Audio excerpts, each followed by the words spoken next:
Hello there, guys, and welcome to Daily Updates. The Democratic Alliance and the African National Congress are at war with each other within the Government of National Unity. What we thought is a government of unity is turning out to be a government of chaos. The result of this is because a deputy minister by the name of Andrew Whitfield decided that he's going to take a trip to the US without getting clearance from the president. He basically sent a request to the president, and that request was never responded. And he took that no response as if the president says, you can go ahead and visit the US. I mean, where is the logic in that? When the president doesn't answer you, you should know that he definitely does not agree with your request. Of course, the president could have done something about it by answering, but if he doesn't answer, it doesn't give you the right to then go to the US and undermine your president. It is the executive at the end of the day. It is not the Western Cape province. But to the defense of the Democratic Alliance, I must agree with them when they are saying that the president is turning a blind eye on ministers such as Nkabane, Mahlobo, and Simelane. If you remember well, at one point Simelane was in the news for the wrong reasons. Instead of removing her, he shifted her to another portfolio. Like really, it was a surprising to many because if this minister is being accused of corruption, maybe she should be pushed aside so that you can deal with her. But the president decided, let us shift her to another portfolio so that the spotlight can also shift. Recently, you have Nkabane, who is really underperforming and very disappointing, embarrassing the executive of Ramaphosa, and instead of Ramaphosa removing her, he continues to keep quiet. That raises an alarm, and for the DA, I really have to agree with them. But just because I agree with them, it doesn't make them any innocent. The DA is a toothless monster, forever threatening people, but when it comes to the time to make decisions, they run away.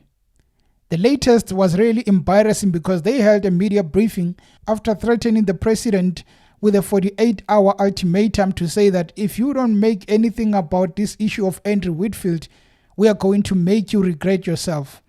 We might leave the government of national unity. That is why the president ended up abandoning the trip to Spain, because he realized that he might have to do a lot if these guys leave the GNU. But oh boy, were we surprised when finally that press briefing took place. And without saying a lot, please listen to Steenhuisen. Until he replaces words with action against corruption within his own ranks, the DA sees no further point in wasting our breath in endless talk shops with the ANC. For that reason, the Democratic Alliance's federal executive, which met at 1 p.m. today, has resolved to withdraw from the national dialogue with immediate effect.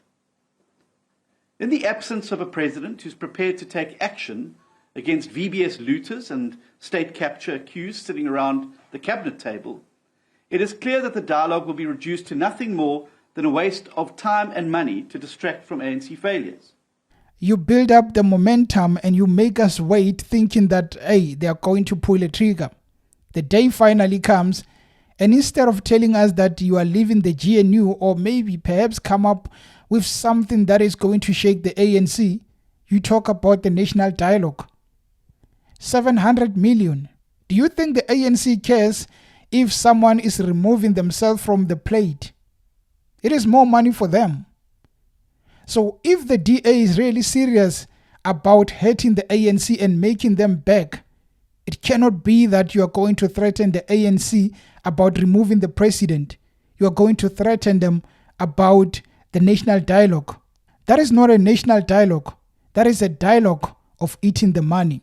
So if you are going to talk about leaving and there is money involved, the ANC doesn't care. So the DA is miscalculating when coming to making decisions, because you could have done something, but you are giving us rather useless ultimatums which are not even going to shake the ANC. But to get more context on this story, I want us to listen to the federal chairperson, Ms. Helen Zille. And we are not going to make it easy for them to bring the EFF and MK into government. If the EFF and MK come into government, every single person in this country will suffer. The value of the rand will go through the floor. Investment will be withdrawn. Your pension will be worth a fraction of what it's worth now, and unemployment will skyrocket. So our very own Miss Helen Zille says that, well, we are not going to leave the GNU because if we leave the GNU, EFF and MK party might come, and that is going to be a disaster. Really? You know that you are not performing well, but you are focusing more on others who have not even taken part in the GNU. If the DA thinks that they are making progress, they are lying to themselves. If really they knew that they were making progress and the people of South Africa can notice it, why then don't you leave? Because if you leave, we are going to notice it more. If you leave, the ANC doesn't perform, we are going to give you credit. But because they know that they want the blue light, they want that money that comes with being a minister. Imagine Steenhuisen being removed as a minister or removing himself as a minister of agriculture. Where is he going to get the blue lights? So the DA knows very well that there is money to eat. There is life to live. So let us threaten the ANC and act like we are making moves when we know for sure that we are not doing anything. But again, let us listen to Julius Malema, who also had something to say in relation to the GNU DA versus the ANC. Please have a listen. They went into a marriage and knowing very well that they are going with an ANC corrupt government into a marriage. These are unnecessary threats. If the DA was anti-corruption, the DA was pro-poor, the DA was to ensure that they will restore the dignity of our people, they should have allowed the ANC to govern as a minority party. There was nothing forcing them to go into government. They should have stood outside and allowed the ANC to constitute its own government and continue to oppose the ANC if they want to do so. You cannot oppose the government you are part of. They are in government. Whatever decision Ramaphosa takes, they are part of that decision because they decided to be part of this mess. So if they don't want the mess, they must stay outside and then allow the ANC to do a minority government. The ANC has got a minority government in Gauteng.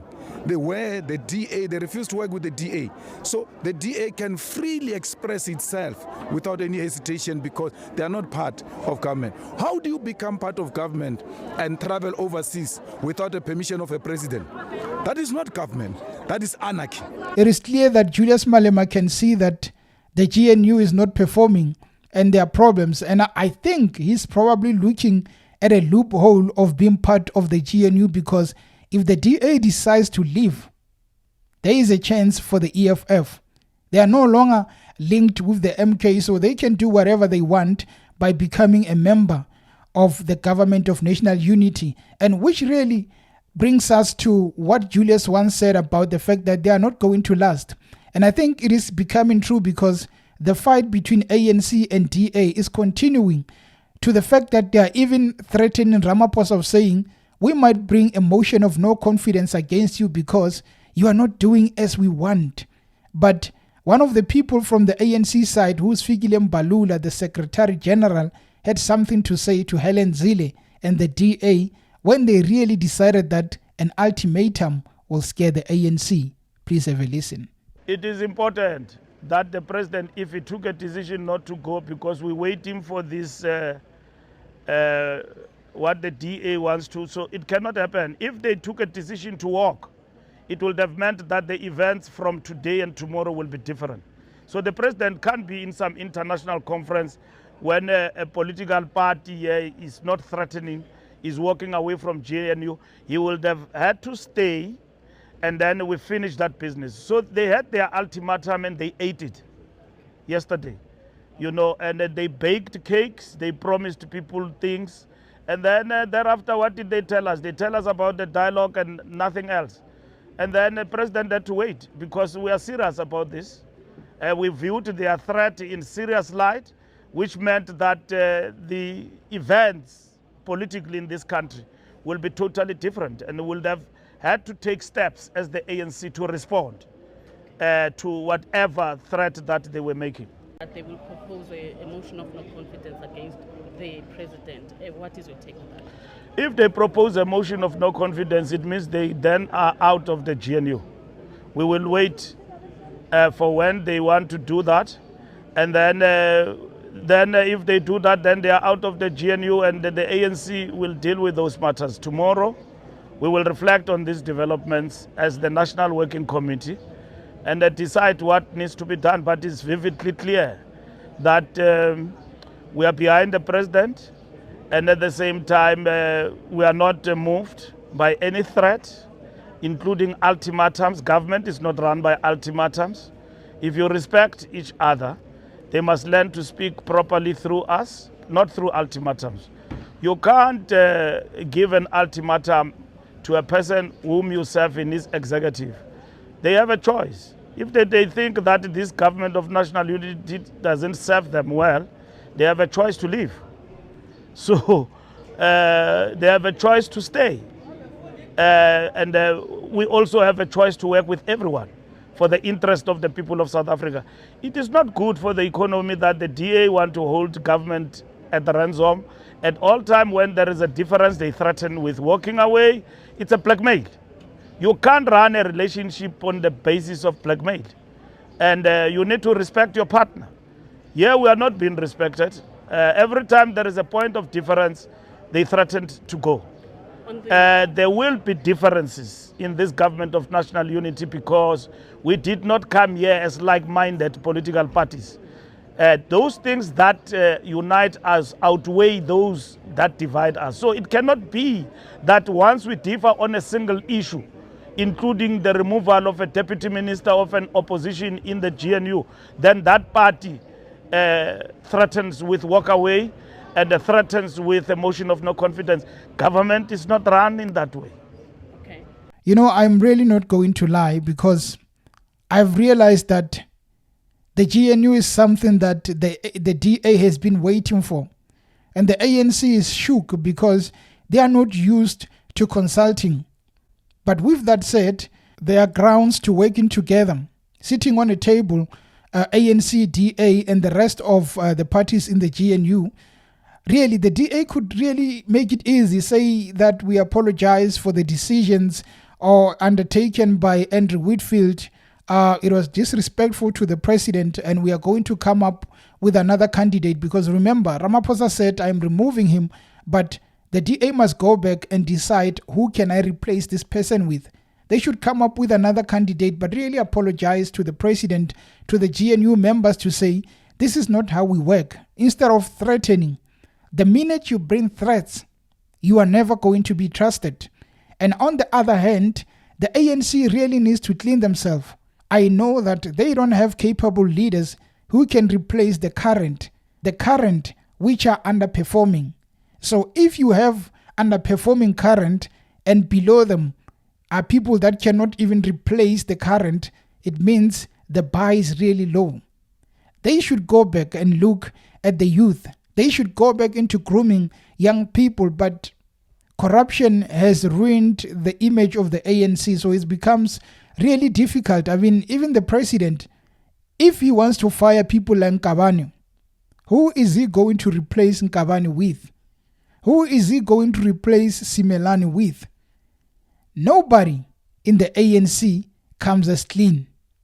Most of them, you hire them today, tomorrow you are going to hear news about when they were in the municipality, when they were doing that, because they are comfortable in doing what they want. They've never been challenged. Here you have the DA who must really shake them. But instead of doing that, they think it is the Western Cape where they have power. But this is not the Western Cape. This is the executive. If DA is serious about being a powerhouse and probably governing this country alone from 2029, they must do more. It is not about you trying to threaten people and you trying to say we are good because Western Cape is proper, when we know for sure it is not. You must go back to the drawing board and find a solution, tactics to fighting in the GNU, because your current tactics are rather embarrassing. And I think if they are not careful, ANC and the DA stand to lose, because if the DA pulls out, The ANC might have to look for other partners. Are they going to be any better? That we don't know. But one thing for sure is that these two are getting tired of each other. Only time will tell when they are going to really separate.